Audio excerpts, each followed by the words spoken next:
Cool. All right, welcome everyone to Real Sales Talk. This is season 1, episode 10, and this is the sales show for salespeople by real salespeople that have a sales quota, that gets contracts signed and meet their budget for the month and the year. Tonight, we are talking about how everyone is selling something. I'm your co-host, Sean Mitchell, and we have my better part and counterpart, talk to Henry J. Henry Johnson. How you doing? Doing well, man. I wish I could say I was the better part. I'm just trying to be like you, Sean. That's crazy talk. So I was looking on Snapchat today and saw that your company was holding a conference. How new is this conference, and what was the turnout like?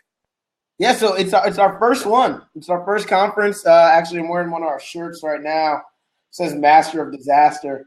You can't really see it, cool.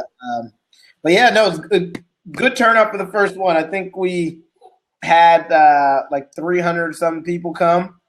Yeah, we were aiming for so I think somewhere around that. I didn't help put it on, right? But a bunch of my partners, resellers, and customers came out. So it was good to meet them in person because, as you know, I work from the home office or our corporate office, better said. Yep, that's awesome. It seemed like it was they were doing some really good things. Like they made it look really nice, professional. Yeah. Did they have any guest speakers come in or any customers come in and talk about their experience, or was it just leadership? No, so it was ton of all that. So we had a bunch of guest speakers from some of the customers actually spoke, like who used the product and like spoke about. Like there was one guy who, one of our biggest customers, he's the hospital, and he came and talked to like all the people, all the hospitals and people in healthcare about how he uses the product and how it helps them. There was like people from like industry experts like Gartner. I don't know if you guys do Gartner. What's the name of it? Gartner. No. So yeah, they were there, and then just randomly, if there was a customer there that we thought should talk to somebody, it was good to connect people and just customers randomly just hopping on stage and talking. It was fun. It was fun. It was cool. It's been cool. I think it's a great idea. Yeah, it's been cool to see.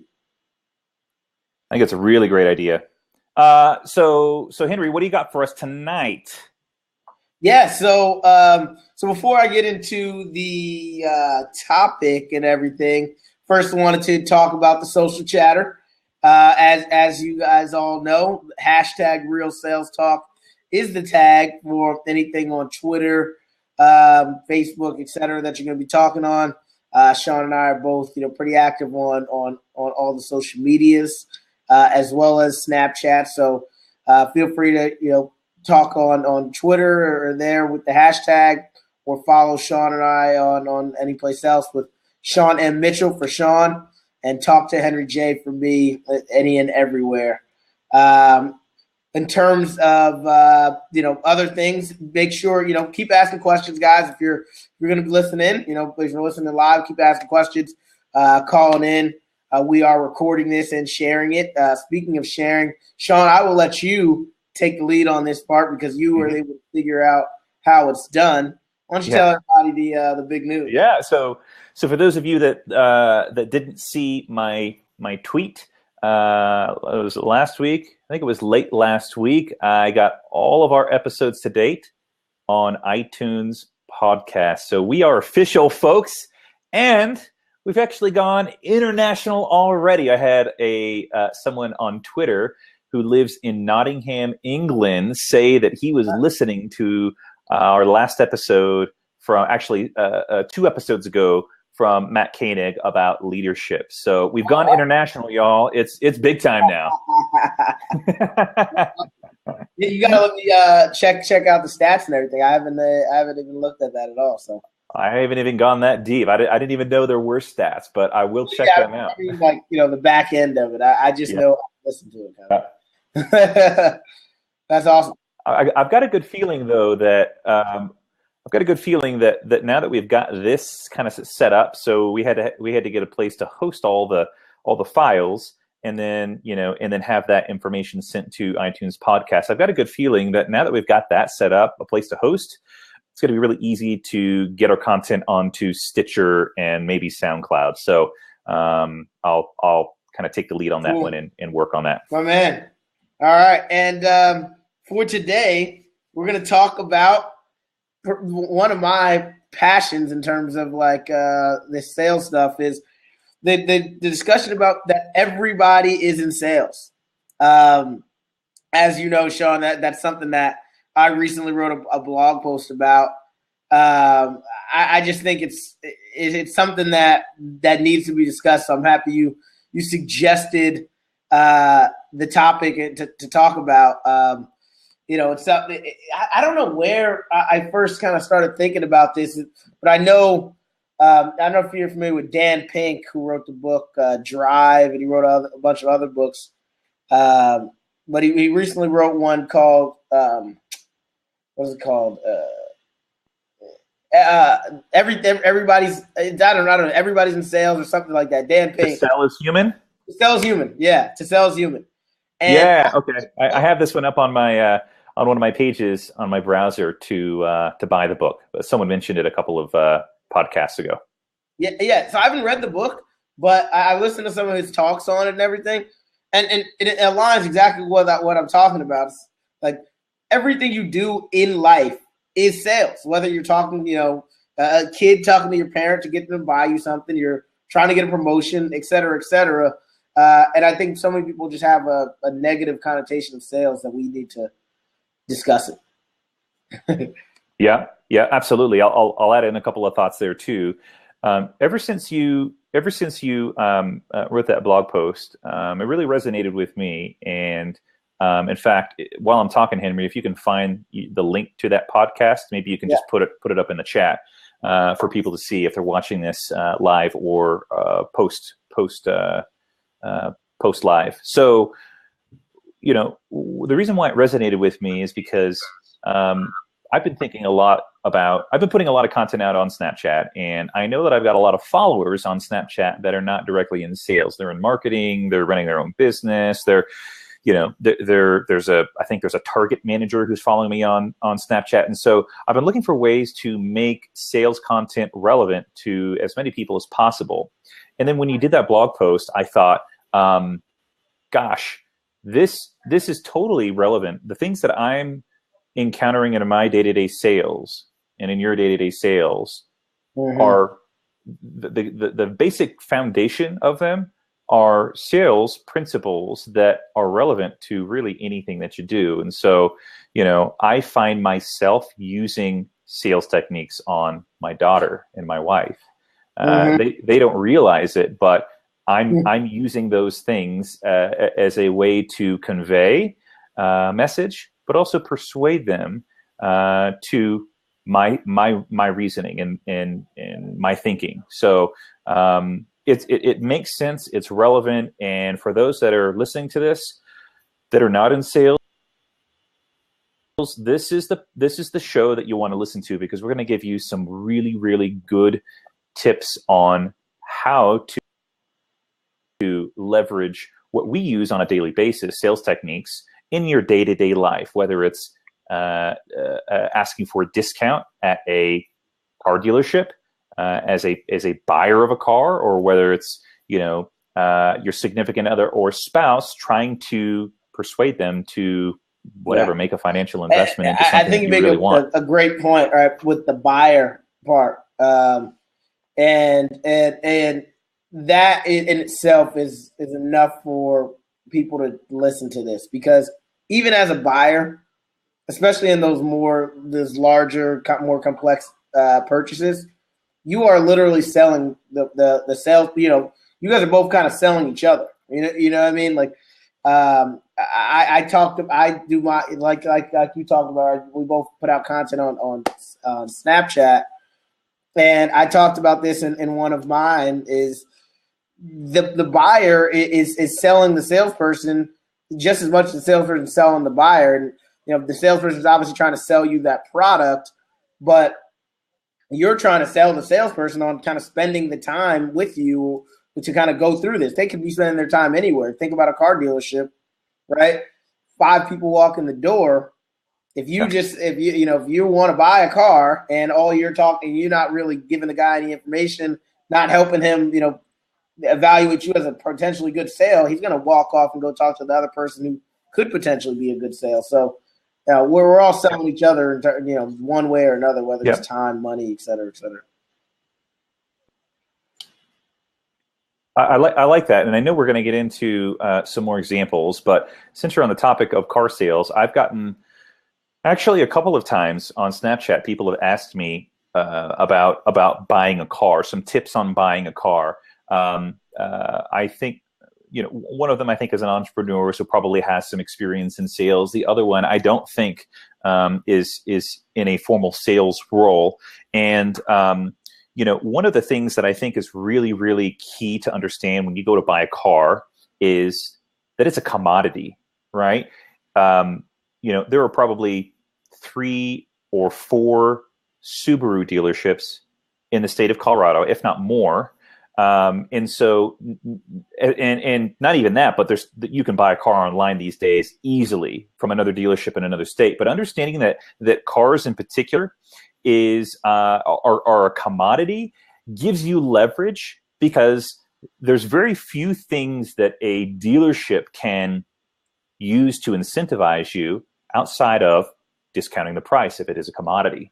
So, because you can just go to another dealership and take a better offer somewhere else. So, I think car dealerships are really interesting, and for those that are buying cars, understanding that automobiles are a commodity, you can get them almost anywhere, especially online, gives you power, because you don't have to take that dealership's offer, because very likely you can get a better offer at another dealership. No, such a powerful thing to think about.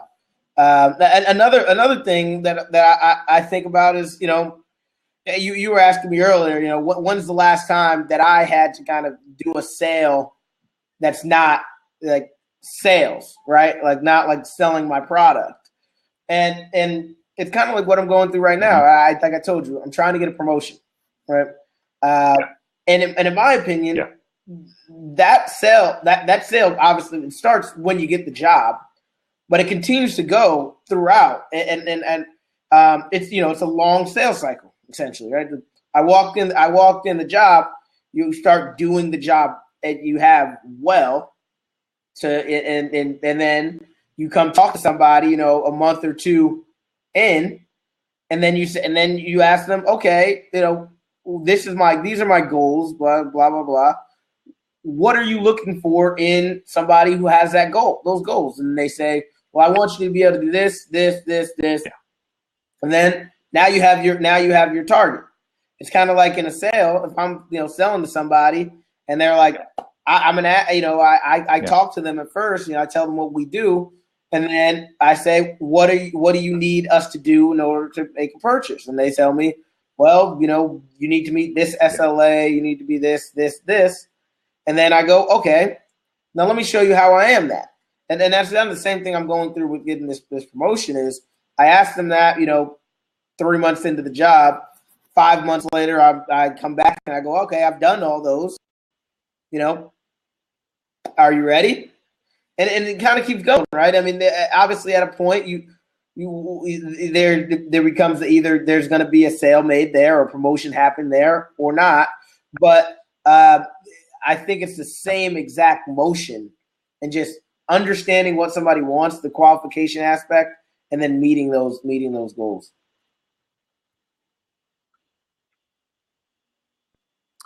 Yeah. Okay. So for anyone else on the line, Katie, since you just popped in, how's the audio on my end?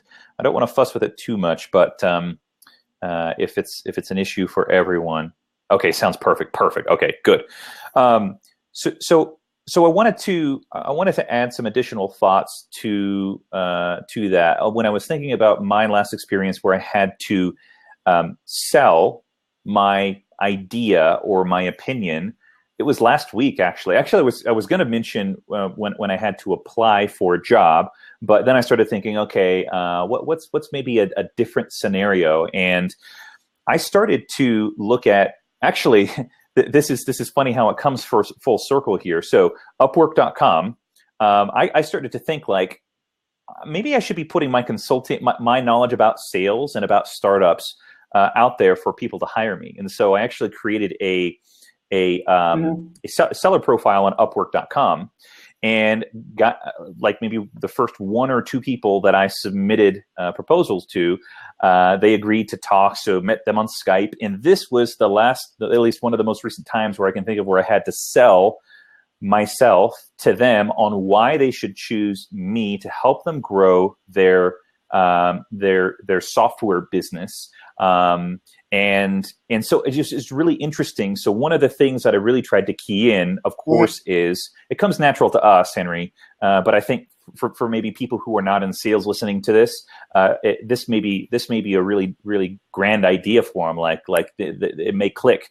So one of my objectives on the very first Skype call was to ask lots of questions about their business, why they're looking for someone to help them grow their business, and trying to determine or uncover what problem are they trying to solve. And this is the thing that I think will do amazing things if people can understand this sales technique, which is uncovering a problem. If you don't have a problem, if you can't uncover a problem, you have no solution.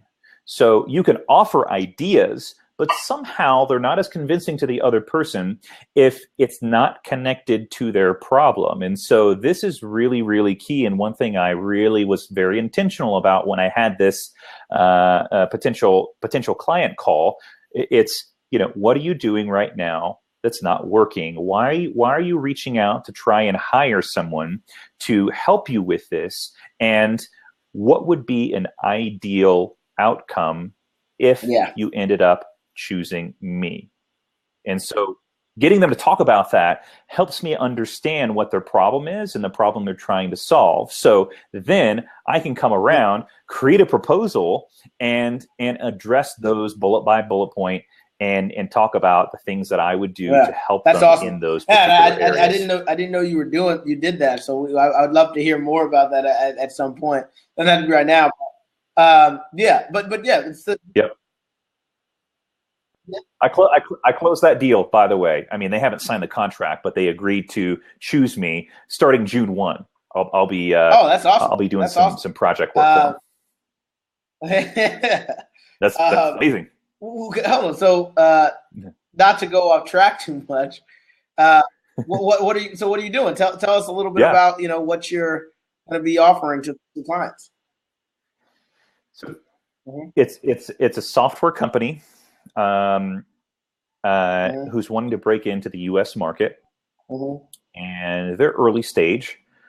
And they're looking for someone who understands the industry and the market and in the U.S. market, which I do. I spent 4 years almost solely growing this particular vertical that they're wanting to jump into. And I want to try and stay a little bit vague as to not give too much away. But they need some boots on the ground, so to speak, insight, someone who's been there before, who knows things that work. And I don't know if they interviewed lots of people, and I don't know how soon I reached out to them after they put up the posting, but I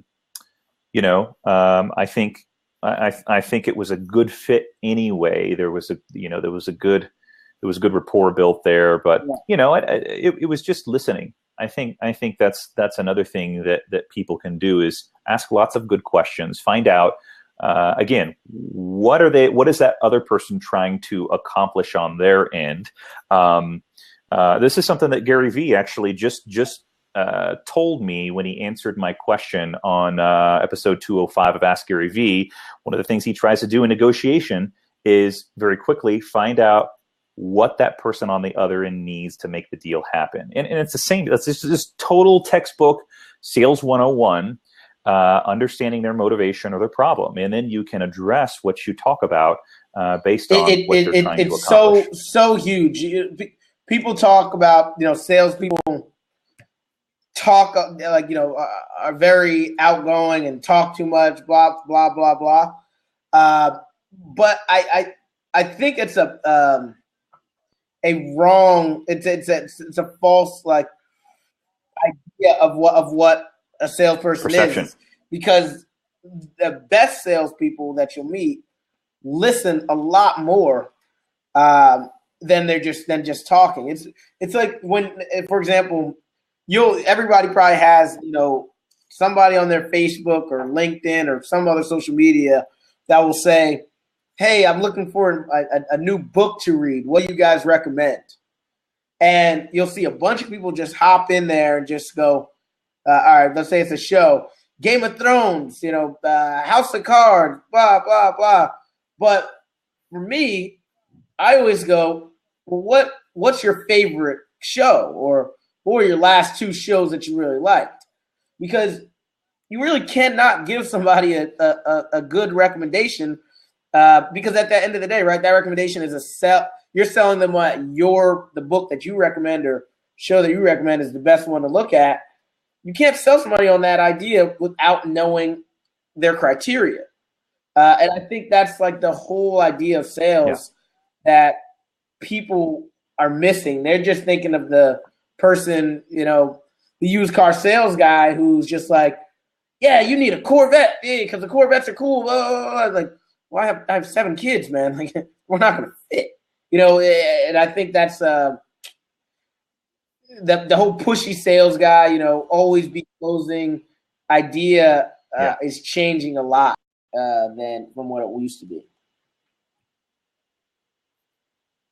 Yeah, I hope so. I hope it does. I mean, I think it's interesting to look at different types of personalities that are successful in sales. And you're right, everyone or a lot of people think that the most successful salespeople are the ones that are outgoing and talking all the time. But really, I think the best ones are the ones that know how to ask good questions. And like you said, sometimes it means asking a clarifying question, it's called, where someone asks a question and then you ask another question to understand a little bit more about what they're trying to get at.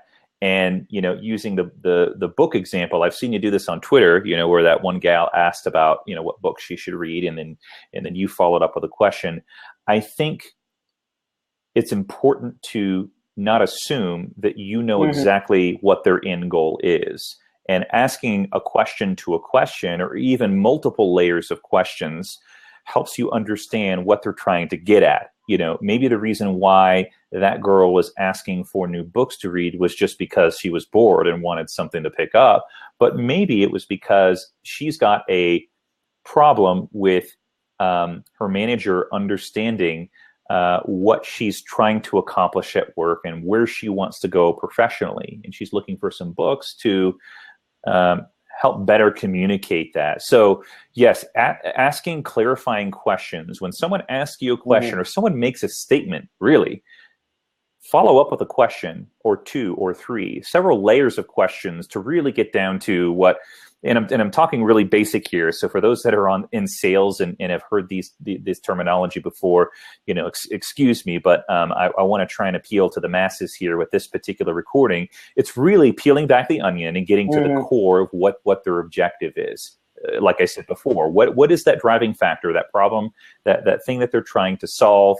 What are they trying to get at with the question that they're answering? Or it's like the three. I've heard like people call it the 3 whys. Like somebody says they want to do something, you go, why? Well, why? Maybe you don't, ask it in that way. I mean, I highly recommend you don't ask it in that way. But digging deeper is the whole point, right? Like I want to read a new book. Okay, what are you trying to get out of that book? I want to be able to talk to my manager better. Okay, why? What's going on? Why? Where are you where's the miscommunication happening? That because that's targeting you in on the right book to talk to them about, which I think is huge. So no, You hit nail on the head. Mm-hmm. Yeah. So next question, I'll segue since you were the last one addressing that topic. The segue into the next question is, what are some other areas that people find themselves trying to sell their ideas or convince other people of? So let's take our sales head outside. Take the sales cap off and put on the everyday average guy. What other areas or ways will someone outside of sales find themselves convincing someone else? So I think we've talked about some, but one, for example, in particular, right, is let's go back to the buying car, right? And just kind of hit on something that was taught to me about buying cars. Go at the end of the year. The later you go to buy that car, the better you're going to be able to sell them on your price versus taking the price that they offer you. Because if you understand the salespeople, like they're commission based, the year is about to end. They need to make a certain, they're trying to hit a certain commission number. Being able to understand that and understanding where they are will help you be able to better position yourself there. That's one that we kind of talked about, but I also wanted to hit on that. Any other ones that you want to hit on? Because I have more, but I don't want to think. Yeah. I've got a real life example here. Are you familiar with Carlos Gil? Who Carlos Gil is? Okay. So he's a big proponent of Snapchat. I think he's a social media director at a company on the West Coast. Actually, I think I was introduced to him by way of Snapchat. I really like him a lot. I like how he engages people. I like his content. And one of the things that he said on a Blab that he was on as a guest with Keenan was that he's not a salesperson, so he was justifying the fact that he's not a salesperson. And so the example that I want to use is from a marketer's standpoint. They're usually pretty directly tied to sales. They're either responsible for generating leads for sales team, or they're compensated based on how the sales team closes those leads. My rebuttal to that statement from Carlos Gil is, Carlos, yes, you are. You actually are in sales. You may not be in a formal sales role or paid by commission, but you are constantly trying to convey or convince people of your opinion. And one example, it's to get on Snapchat. Okay. So from Carlos's perspective, he's got to understand the typical person who he's trying to communicate to. Probably not a young millennial, right? Not a teenager, not someone who's in their early 20s, but these are working professionals. So you're talking to people who are on the older end of millennial generation and probably Generation X on why they should start using Snapchat.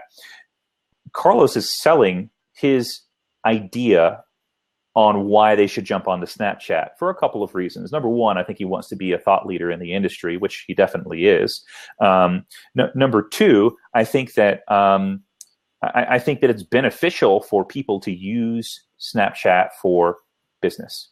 So he wants to be a source for that type of information. So for marketers, anytime that you're pitching an idea on why someone should go to a particular platform, or let's say that you're an independent solopreneur and you do what I did last week, where you pitched a business on why they should hire you for marketing, you've got to understand the audience that you're talking to. And if you're talking to a general group of people, it's a general problem or general objective of that audience. But if you're talking to an individual business, you really have to ask questions around, why are they looking? What got you looking? What are you hoping to get out of this conversation? Or, what are you using now? Is it working? How well is it working? And where do you find the gaps? Those sort of questions I think are really key for someone who's in marketing. 1,000%. I remember when I was I was in college. I was taking a marketing class. It was my first time. I loved it.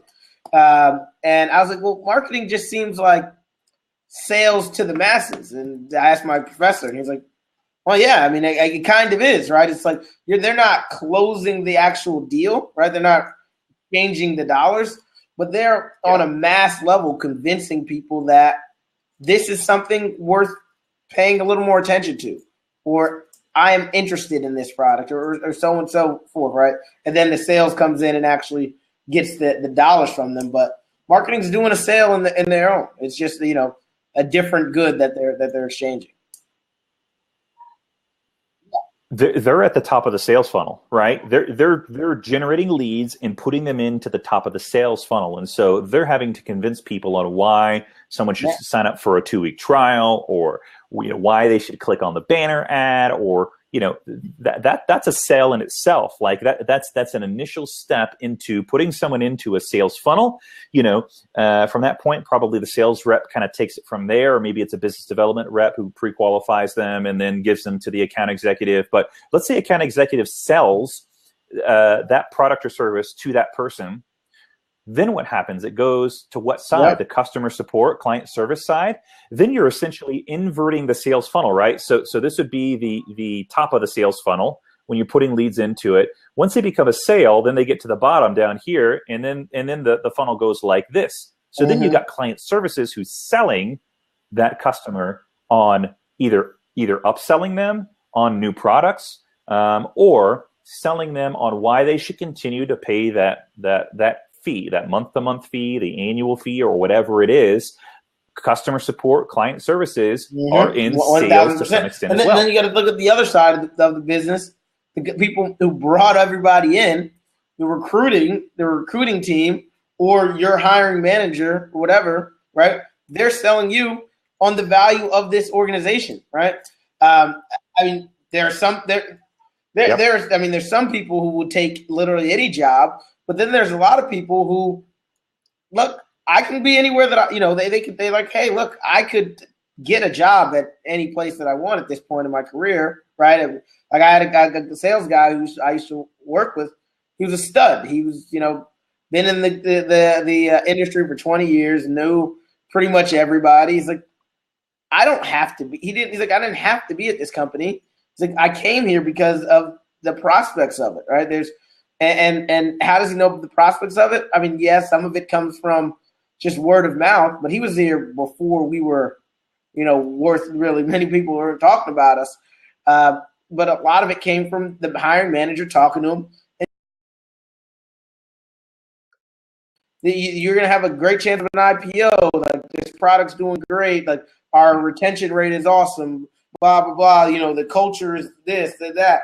And those are all, value propositions that that hiring managers or recruiters are telling people to get them to then sign up to be, part of the organization, or go through the interview process, or what have you. So, or decide to, or say, I'm going to take a little less money because I want to be at this place. And, it always goes back to even more of that negotiation aspect.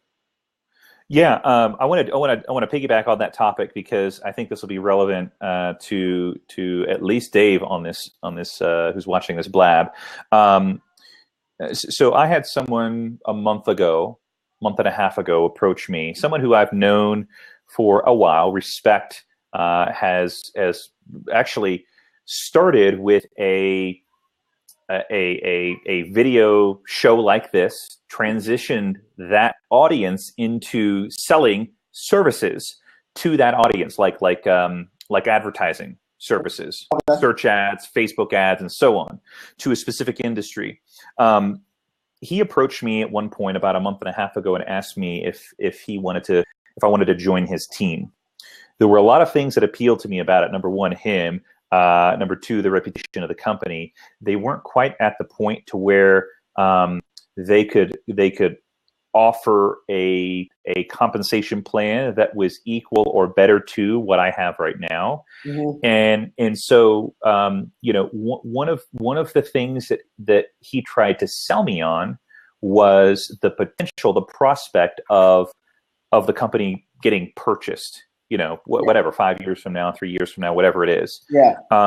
Though I think that's great, the hang up that I had was, now, how am I going to take care of my family in this moment if the compensation is not equal to or better than what I've got right now? And so, when you're talking about recruiting, the trigger may not be, we're going to go IPO, or we're going to strive to get acquired for $100 million in 5 years or 3 years.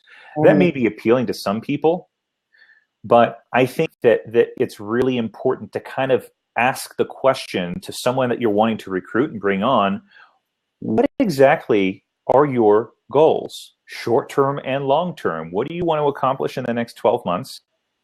And where would you like to see yourself in 5 years or 10 years? And by asking those questions, as someone who's a entrepreneur with a startup or a recruiter, you really get to understand what their trigger point is, or what that thing that needs to fall in place in order for them to even entertain the idea of being recruited. So, I think you really, if you're in those shoes, you really have to not just lead off of, we've got an amazing product. Yes, that's a given. Like, you got to have an amazing product, or, you got to be really, really, really convincing on the prospect. But you really have to understand what that person, what a sales rep, or VP of marketing or chief revenue officer that you're trying to recruit and bring on. You really have to understand what they're trying to get at, where they want to be, because then you understand what makes them tick.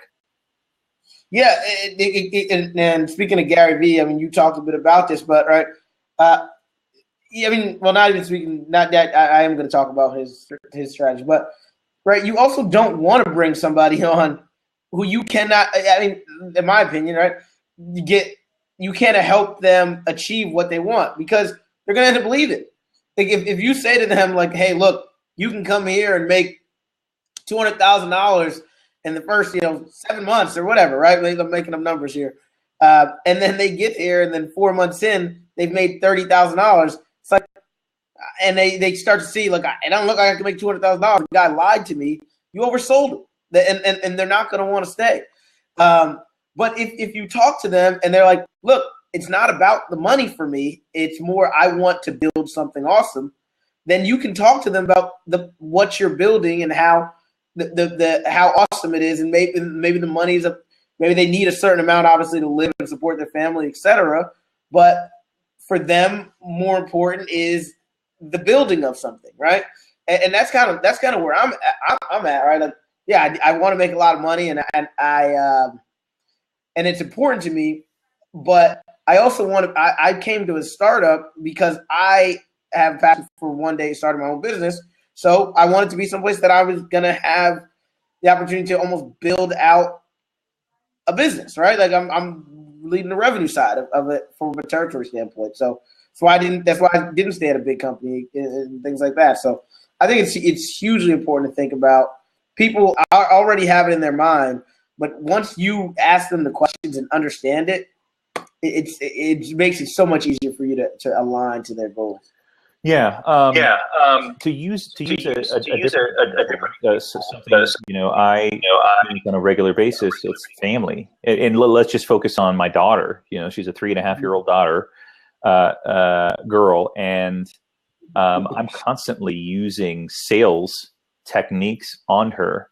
I will often use the assumptive close, which essentially, for those that aren't familiar with it, it's assuming that the person that you're talking to is ready to take the next step. And so I do this all the time with brushing her teeth. She doesn't like to brush her teeth, but I know it's good for her. And so I will tell her, 2 minutes from now, we're going to go upstairs and we're going to get ready for bed and brush your teeth. I don't ask her, hey, would you like to brush your teeth? Because the answer is always going to be no. And so I'm already assuming that that's the next thing that we're going to do. And so I don't make it an option. I use the authority that I have as a parent to indirectly command her to do something that I want her to do. Not by saying, hey, you need to do this or else, like threatening, but just, okay, Solveig, in 2 minutes, we're going to go upstairs and get ready for bed, and we're going to brush your teeth.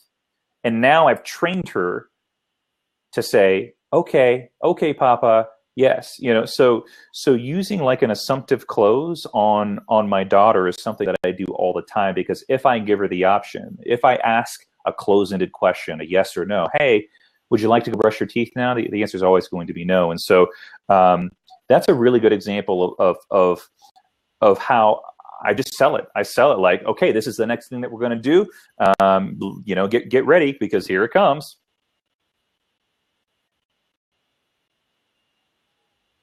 Yeah, and it works even in scenarios where you're not like an authority figure, right? I mean, yeah. So I know you're reading the book Influence, and I use that sometimes when I'm with my friends, right? So I'm not an authority; I have literally no power over them. But sometimes we'll be in a situation, and everybody's like, "Should we do this? Should we do this? Should we do this?" And it's like, we're gonna go. Let's just go here, right? It's decision made, and I just start walking, or you just start walking someplace, and everybody will start just going with it. And that's just the assume the move, and then people will start moving. You don't have to, because it just can go on forever. Should we go to this bar, or should we go to the movies, or should we go eat dinner? It's like, right. Look, let's go eat. Come on. No, we don't need to discuss it. Or it's, even another thing is using social proof, right? It's, hey, me, Tim, Bob, Julie, blah, blah, we're all here. Yeah. You guys should just come meet us. Let's not discuss, not where should we go. We're all here. Yeah. There's 5 of us here. You're one person. Come meet us.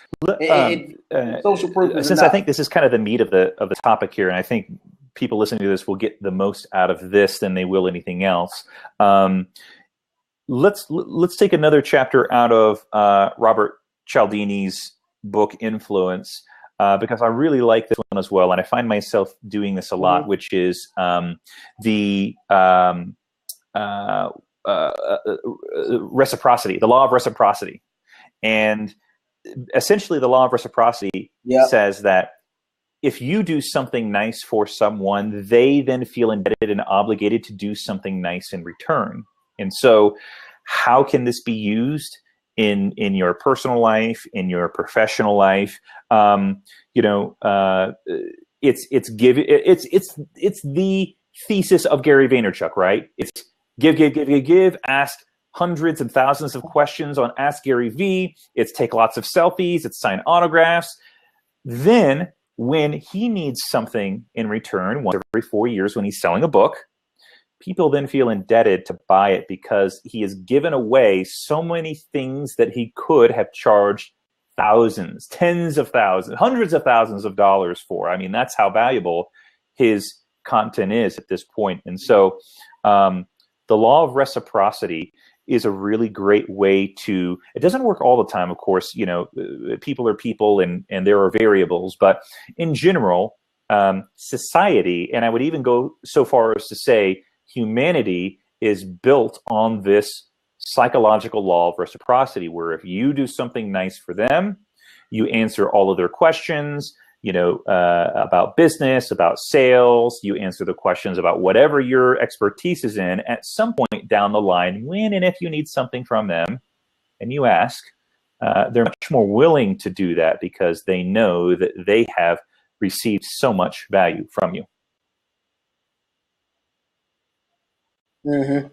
No, it's I think it's a great law to kind of follow, and it's not even on a 1-to-1, right? Because maybe this person you give to people, and then you come ask. Maybe I'm very generous all the time, and then I've given you a few times, Sean, and I come, hey Sean, I need you to do this, and you say no, right? It's not about the 1-to-1. It's at least the way I look at it, I've given enough to the universe in a way, right? And not to wooey, but I've given a lot to everybody. So it's going to come back. The universe owes me, not you, Sean, right?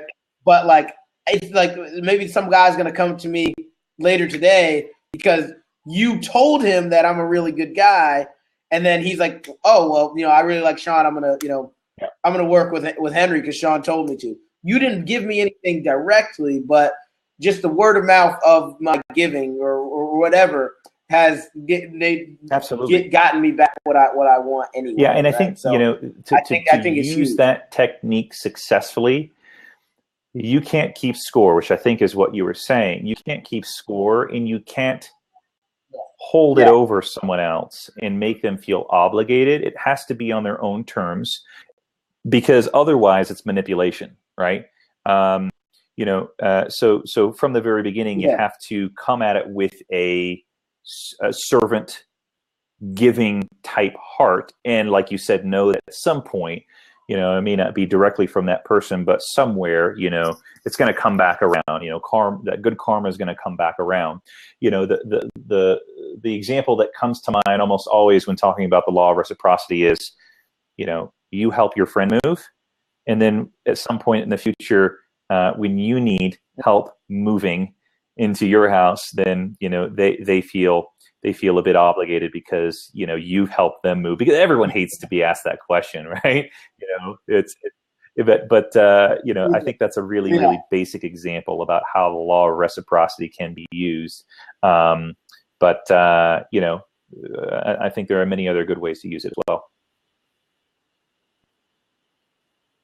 Yeah, well, agreed. So Sean, let me ask you the one of the last questions we had here is, what are some ways that you think the average person can get better at this, right? I feel that there's a lot of people who are not being very successful in being persuasive, selling, etc. How do you think people can improve on that? At a very, very basic is two things. One is absolutely free. One of them is a minimal investment. The first one is listen to things like this. Get your mind into things where people are offering their experiences and their expertise. But more practically speaking, one of the best things that you can do to have better persuasion, or to be better at convincing others of your idea, product, opinion, is being really good at asking questions, not making the assumption that you know what they're thinking or know what they want, but ask questions and go not just one layer deep, but 2, 3, 5, sometimes 10, depending on how willing the person is to give that information to you. So ask lots of questions, I think, is one really inexpensive way to get better, because if you understand how someone thinks, or the motivation that they have, or the problem that they're trying to solve, then you can do a more effective job at addressing those things. The second thing that I think is, probably a nominal investment is just to, buy a book like Influence by Robert Cialdini. That book is like it's not a one sitting book. It's so meaty that I've read through it once, and now I'm going through it a second time, because there's so many good things to take away from it. So invest in things like his book, Start with a Why, though I haven't read it. I will be reading through it soon, because I think Start with a Why is a really good one. I think this other one that we talked about at the beginning of the show, To Sell is Human by Daniel Pink, is another one that I'm very interested in picking up as well. So those are my 2 tips. Ask lots of questions. Sometimes go 2, 3, 4, 10 layers deep, and then find resources, books like Influence, Start with the Why, and To Sell is Human. Yeah, I'm gonna add one more book on that. How to Win Friends and Influence People by Dale Carnegie. Classic book, and I think it's a great book at, it talks about, influencing people, but from a just an everyday life perspective, right? I mean, I think every salesperson should read this 100%, but I think also like just every person in general, because one of the main keys of it, and it sounds so simple when you hear it, is it's just listen. Kind of what you're saying. Listen to people and try to help people. That's like the main principle. It's like, look, just ask them what they want and try to help them achieve it, right? And that is going to help you do it. Also, another thing that I'd say is understand that you are a salesperson. Don't negative view of sales, and that holds them back from being good at it. Like, you can't be good at anything if you think it's a terrible thing to do, right? And you're selling every day, so you might as well become good at doing it.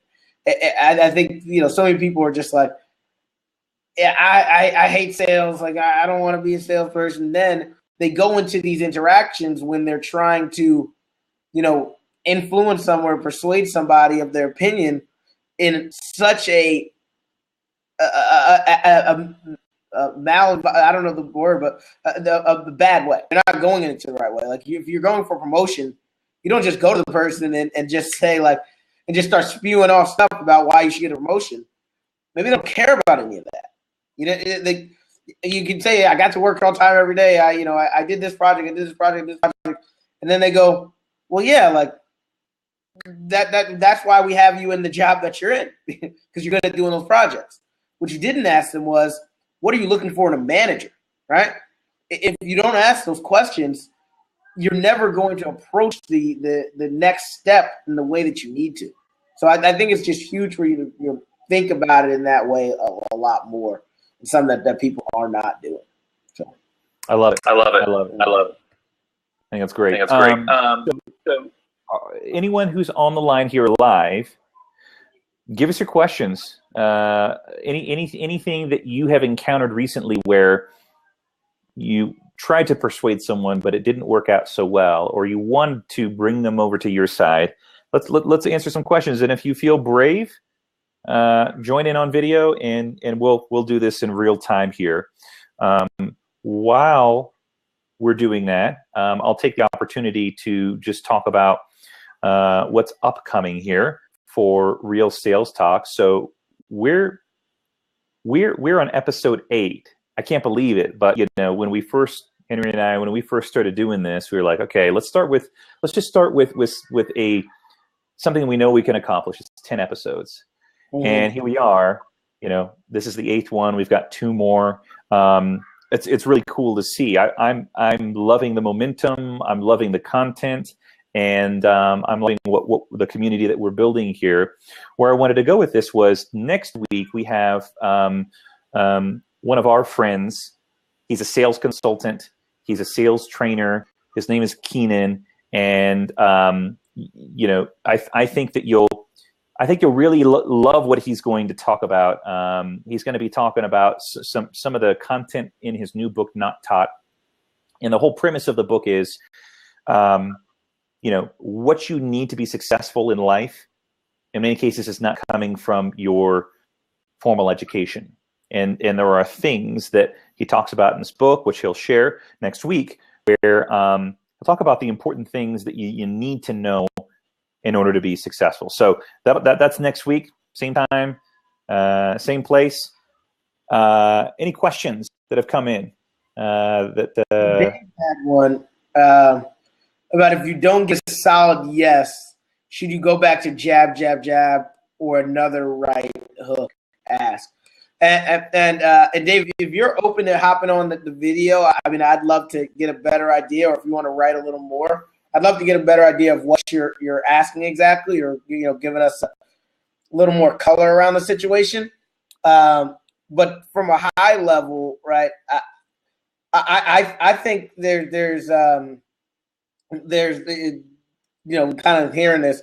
there's a few ways that I would approach it. Like if I'm talking to a customer and I ask them, all right, would you like to sign the PO, or are we going to get a PO soon, or something of that nature? Purchase order is what I mean. And they say, we're thinking about it. I'd ask another question, right? I'd ask them, okay, what else? What are the next steps, or what do you need? What else do you need from me in order to get you there, right? But I think I need a little more in terms of what your situation is to really give you the best. I'll add some thought. I think I know what he's getting at. And so, anytime you get a non-commitment and you think that, and you've confirmed at different points in the conversation that, your product, your service, your idea aligns with what they're looking for, and they give you a non-commitment at the end, there's always something there behind that maybe, or that no, not now. And so it's important to go back to, if you have done a good job at asking questions in the very beginning, what got you looking into this? What problem are you trying to solve? What do you think would be an ideal outcome for you? Bringing those things back into the end of the conversation when you go to close a sale are really important. And using phrases like, earlier you said, or when we first started talking, you had mentioned that X was the problem for you. And if I remember correctly, you confirmed that what we do would be a good solution for that. Is that right? Okay, he's calling in. So let's accept him. This will be good.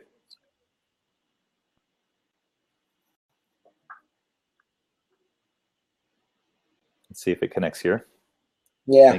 Thinking. So I'll just continue my thought there. So making sure that you bring it back to the very beginning is really key. And do we have liftoff? We see a black screen. Either the internet connection is catching up, or Dave's in the dark. You have no electricity in your in your place. Okay, so the internet connection at this point, it wasn't working well. Let me Dave, let me boot you out again and try and join second time and see if it connects. So going back to that original conversation in the very beginning, I think is really, really key.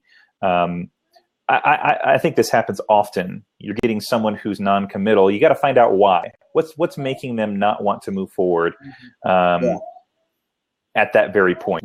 Would you confirm that, Henry? Yeah, I'd agree 100%, 1,000%. I think all your points you made about establishing the reasons that you got to this point of even having the audacity to ask, right? Because you're not going to ask for an order first time you talk, right? It's, look, you told me you want to do this. I told our product's going to help you do this, and this, and then you ask for are you feel comfortable moving forward? And they say, I don't know. It's like, hey, look, I thought it sounded like we were able to meet all of your, requirements. Honestly, I play the confused. Like I'm confused. I'm surprised. I was surprised to hear that from you. Would you mind expounding on that a bit? Like, is there a specific reason why? Yeah, I want to continue to dig in. And that's kind of the way I'd approach it. And then the reason why, and then you can continue the sales process of it. Yeah, one of the questions that I like to ask when I get that non-commitment is, first of all, confirm that they like it, that it's a good fit. Get them to verbally commit by saying something like, I just want to make sure that I'm on the same page as you. This seems like a good fit, good solution, question mark.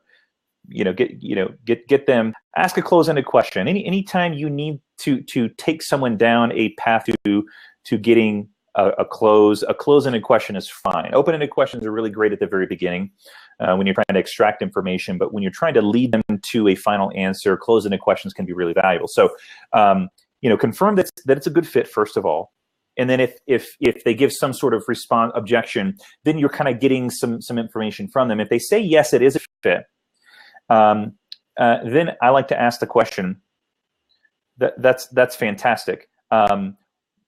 What exactly would you need to fall into place in order for you to make to move forward or to make a purchase or whatever it is? But asking that question, what would need to fall into place for this to make sense for you is a really great kind of zero moment of truth question for them, because then you start to find out why they're non-committal or why they're giving you a laissez-faire response. So ask them that and find out what they say, because then you're going to get down to the nuts and bolts. Oh, we just, we don't have the budget for it. You're starting to then kind of get a little bit closer to what needs to happen in order for them to move forward. I mean, if they say, I like this, but I don't have the money, then you know what route to go. Or I'm going to need to get approval from my boss and my boss's boss, and it's going to take 2 months, whatever. So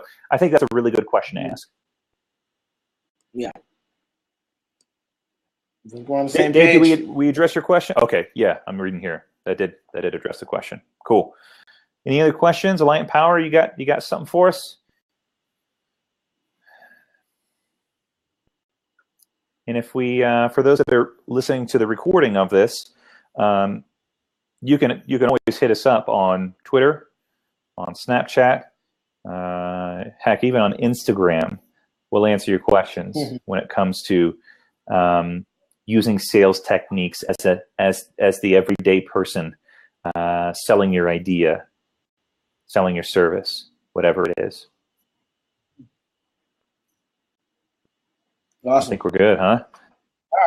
Yeah, I think we've come to the end. To the end of the road. We've come to the end of the road.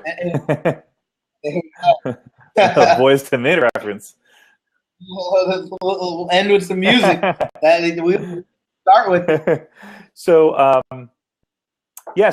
thanks everyone. Really appreciate your time. If you're listening to this live, thanks for taking some time out of your night. If you're listening to the recording, go ahead and give us a comment. If you're watching this on YouTube, give us some feedback there. If you're watching it on, I don't know if you can give comments if you're watching the re-record in Blab, but if you can, do. If not, then carry that conversation to Twitter.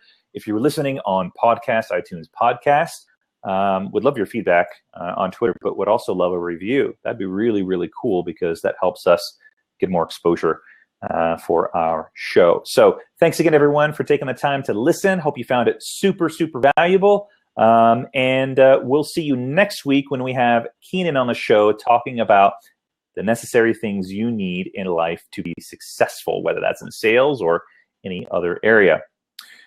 See you next week. Awesome. Have a good one. We're going, guys.